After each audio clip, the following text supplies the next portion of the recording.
Hey, Profiteers. Thanks for joining me back on another episode of Positive Profit. I'm so glad you're here because we are going to tackle a possum question from our Facebook group, Healthy or Cute Treats. We talk about it a lot.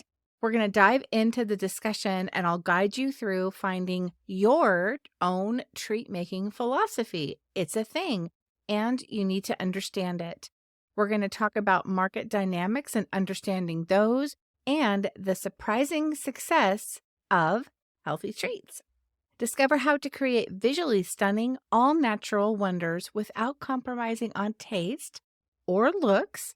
Plus, I'll spill the beans on the color challenges of natural ingredients and why it's actually a delightful part of the creative process. So, whether you're baking for wellness or crafting cute delights, you might be able to do both. The magic is in your hands.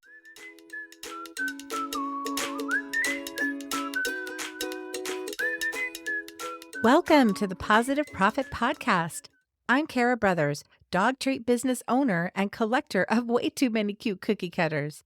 Do you love to bake treats for your dog and think about starting or growing your own home-based dog treat business, but you're unclear about how to do all the things to make it successful? Sister, I've been there, and we've got this. If you want to step into your potential and turn your passion into profit, listen and learn with the other bakers in the pack to get clarity and confidence to bake dog treats from home, make money, and of course, pet all the dogs while you're at it. Give your dog a treat, grab one for yourself, and join our brigade of positive profiteers, and let's dig into the episode. Hey, dog treat bakers. Thanks for listening. I appreciate that you're here. You may notice a couple of things are different today if you are watchers of the show on YouTube. For all of you in podcast land, you're just going to have to take my word for it. I got a haircut over the weekend, which felt amazing. You guys, I've not had my haircut since September 2022. It's been a minute. And it was terrible. It was just gross at the ends. So, my ends feel divine. You know, I'm talking about that fresh haircut feel. And then also I have new glasses, and they're because I lost my old glasses. I don't know where I put my glasses. They have been lost for several days now, and these are the backup pair. What you see is what you get right now until I get other glasses. So there's that. Get ready for another episode filled with treats of wisdom. You guys like that? Treats of wisdom and tail wagging discussions. I'm your host, Kara Brothers, and today we're going to tackle a question that has been buzzing in our Facebook group. I love our Facebook group.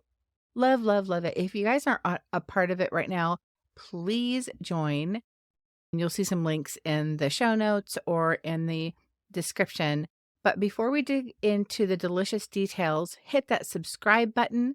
If you're watching me on YouTube, I would totally, totally love it if you would follow the show as well. If you guys are listening to me on a podcast, follow my podcast if you like what you hear. I'd love a review in Apple Podcasts. That just helps me keep doing what I do. But if you're listening in Spotify, you can review the show. You can follow the show there, or iHeartRadio, just wherever you're at, do the thing. Love, love, love you. So this is the member question. Okay, check it out. Imagine this, and I'm going to paraphrase, right? Imagine this. Healthy organic treats, even gluten-free or grain-free treats, or irresistibly cute designs with added sugar, maybe even added color. So we have two different things here, healthy versus sugar and artificial color. So our Facebook member basically wants to know which path will lead to better success. And what a question.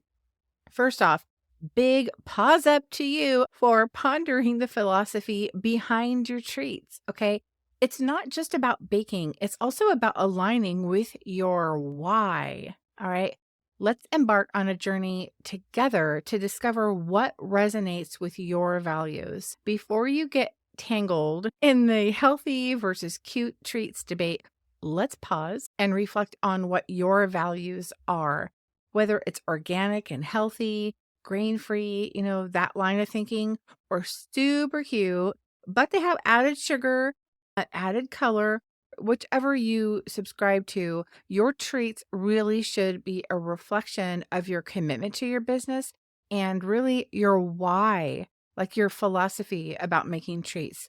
So let's talk about also market vibes because success is a thing, right? Because baking treats for dogs is amazing. I love baking treats for dogs. Okay. Also, I love giving treats to dogs. I mean, who doesn't want to be the dog treat lady? I sure do. But we also want to sell dog treats, right? Because if that's our business, right? We're in business to make money. There's no secret about that. You are the boss of your business. Maybe you're in the stage where you're thinking about having a business. Maybe you just bake for friends and family. Maybe you've decided, hey, this is the road I want to take. And you're like, I'm all in. Or maybe you already have a dog treat business and you're already going.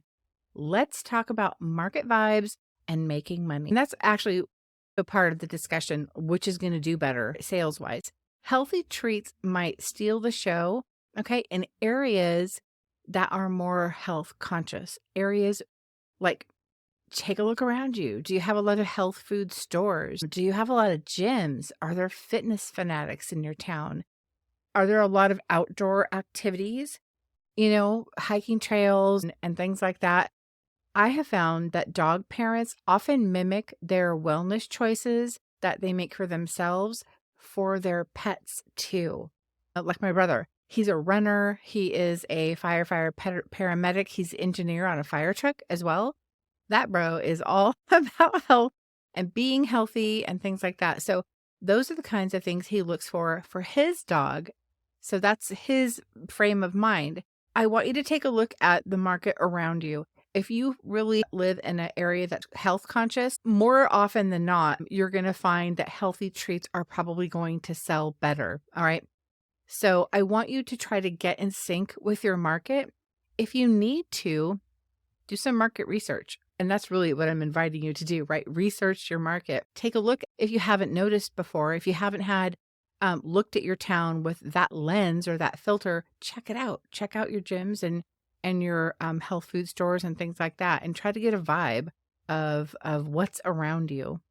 Great news. You can whip up visually stunning treats that are also healthy. You can have both.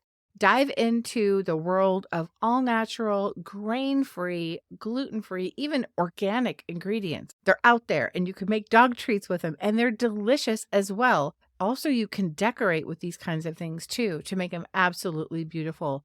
You can create dog treat wonders without artificial color. It's not needed. It isn't. Or you can make them without added sugar. The secret ingredient is your creativity, really, whichever path you take. So, are there color challenges with natural ingredients? Color challenges. What do I mean by that? Artificial colors can be tempting, right? Especially for tricky shades. All natural colors, there are a couple of them that are a little bit difficult to achieve, and I've totally been there. I've experimented with natural color combos and artificial versus natural. It can be a little mismatched, but that is actually the charm. When it comes to colors like red, a true red, you're going to get a great red with artificial color. Hands down, it's the winner, right? But you can also achieve a pretty decent shade of red with beetroot. And I like to add a touch of red oxide powder. If you have ever worked with red oxide powder, so you just need a little, but it really helps when you have your beetroot powder. It really helps just that little splash of red oxide powder just to give it a different dimension, because you can get a real purple kind of pinky undertone with beetroot powder. So that's the thing. Also, turquoise. Turquoise is a super tricky color to achieve, all natural, right? You can achieve an amazing color if you use artificial color with turquoise, but not so much naturally. Okay. So much so that I don't even offer it. And I've tried and tried, and I really can't get that particular shade to pop, honestly. So just embrace the challenge and let your own dog treats tell a unique story. So quite honestly, if you want to create a treat that is all natural and it's healthy and then it's cute, and a customer who has that same mindset, who has a health conscious mindset, is at your booth or looking at your Instagrams or your website, and they're going to see these treats. Chances are, if they have that healthy mindset, they're going to understand, wow, it says all natural. Oh my God, it's not a perfect shade of red. They're going to put the two together and go, that's okay. Because you don't get everything all natural and have it look perfect all the time. But chances are, maybe even your consumer knows about all natural color and has maybe used it themselves. And the fact that you're offering it will really mean a lot to them. That being said, there's some outstanding shades that you can get with all natural color. I'm going to break it down for you, okay? For red, I like beetroot with a little splash of the red oxide powder. Now, I also tried orange. In the beginning, I'm like, I'm going to buy carrot powder, right? Carrots are orange. I want orange carrot powder. Carrot powder leaves you with the palest whisper of orange. You really can't get a good orange with it. But if you use beetroot powder, a little red oxide, and turmeric, boom, there's your orange all day. I'll tell you, of all natural colors, one of the shades I love the best is yellow, and making it with turmeric is so spot on. Love it. It also has great properties for your dogs too. Anti-inflammatory properties. Green, depending on what shade I want, I'll tend to go with spirulina. If I want a darker, kind of mossy, more foresty green. And then if I want a lighter shade of green, I will go with spinach powder. Blue, I personally use butterfly pea powder. I know a lot of people use blue spirulina, and I was so hesitant to buy blue spirulina because these things are expensive. Number one, if you've ever looked, all natural color can be a bit on the spendy side. You don't use very much of it, thank God, so it lasts a long time. I was trying to look at all the reviews in Amazon because that's where I shop is Amazon. Gotta love that free Prime shipping, you guys. So anyway, when I'm looking for blue spirulina to achieve my blue color, I got so many different reviews about different shades and I wasn't sure. But butterfly pea, there were not a lot of options. So I tried that. Love it. Love butterfly pea for blue. Purple, I like purple yam. That does really good. Also, red cabbage can have a cool purple, like Willy Wonka purple. That's a fun one too. I also tried wolfberry, and wolfberry is made by a company called Suncor. And Suncor, if you have not heard of that brand already, it's on Amazon. They have a ton of different shades. But what I will tell you about wolfberry is it's a cool purple to begin with, and then it fades over time. I know because I did my blueberry Pop-Tarts, a gluten-free Pop-Tart shaped biscuit, and then I iced just the middle in a rectangle, and then I sprinkled wolfberry sprinkles. I made my own sprinkles, right, with wolfberry color, and they looked amazing. And then like a month went by because these have a long shelf life, and I'm like, wow, the color has really faded off of my sprinkles. I did that like another time. I made it and I noticed the same thing. So I probably won't buy wolfberry again because it doesn't have a lot of staying power. And I don't know why. I'm not sure. Maybe it's the sun. Maybe it's just, who knows? I'm not sure. Pink. There is no other pink I love more than when it's made with dragon fruit powder, like bubblegum, amazing, beautiful color pink. And of course, with any of these shades, you can put a little or a lot, depending on the shade you want. I tried some experiments where I wrote down, use this much icing to this much powder. And for consistency, that totally worked. But you know what? I'm a creative. One day I want to make it this color, and the next, I want to make it a little darker or a little lighter. So I don't measure. I just sprinkle in a little at a time and I stir. And I see, is this the color I want or not? So amazing colors that you can get with all natural fruit and veggie powders. And again, some shades aren't perfect. Black, I started using activated charcoal for my black until I saw a lot of information on the internet that that's used to make dogs vomit when they've gotten into something. And so I wasn't really comfortable using activated charcoal in my products because I wasn't sure how much was too much, right? Because I have big dogs eating my treats and then I have little dogs. Activated charcoal. I would hate for a dog to eat my product and get sick. So I wasn't really sure how much to put in it. Once I found that out, I stopped using it and stopped using black entirely until I found that there is a black color called black oxide powder. Like red oxide is just black oxide. A little goes a long way, y'all. And so that's my black now. But how I achieve my black is I take here's how I really get there and how you can save money. Because if you decorate with a few different colors, when you're done decorating, you can either save those colors. I always save them in the fridge. They last a long time. But like if you're at the end of the bag and you're like, I don't really want to save it, great. Put it in a bowl with your other colors, mix it up until it's like gray or brown or whatever a lot of colors make. Ugly, basically. And then to that ugly color, right? Then you add your black oxide. It'll help you get to black quicker than if you were just to add black to plain white frosting.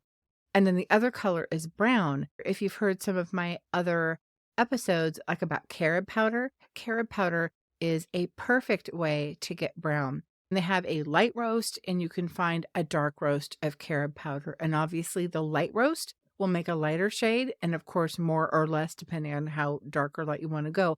And then the darker roast, which is what I prefer, and my very favorite brand of carob powder, just so y'all know, is Chatfield. And they also make carob chips too. But I just love making brown that way. And it smells just like chocolate. I get so tempted, and then I'm like, have a little taste and I'm like, ew, it still tastes like dog frosting. Gross. So I wanted to encourage you to find your why. Why are you making these dog treats? Is it for dog health? Is that a concern of yours? Lean towards those all natural products because they're there. And you can make amazing stuff with all natural ingredients. Are you more for the fun and the cutesy and the health part of it is sort of taking a back seat? Well, then I guess that is your why. You're going to need to find out what your why is. And the cool thing about that is you're going to know exactly what you stand for in your business. And that philosophy is going to help you drive future decisions, right? It's going to be like the backbone of what you do because if you already have a philosophy for your treats, it'll help just guide all the stuff you will be making because it will align with that. And once you figure out what your why is, you'll be able to stand behind it. You'll be able to tell customers about it, talk to customers about it, and be real passionate about it because it's your reason. It's your reason. That being said, I'm all for all natural, and you can totally achieve great stuff that way. So whether you're crafting healthy wonders or cute delights, remember the magic is in your hands. Either way, just stay true to your values and understand your market too. And let that creativity soar because you can do great things either way. So thanks for tuning in. I really appreciate it.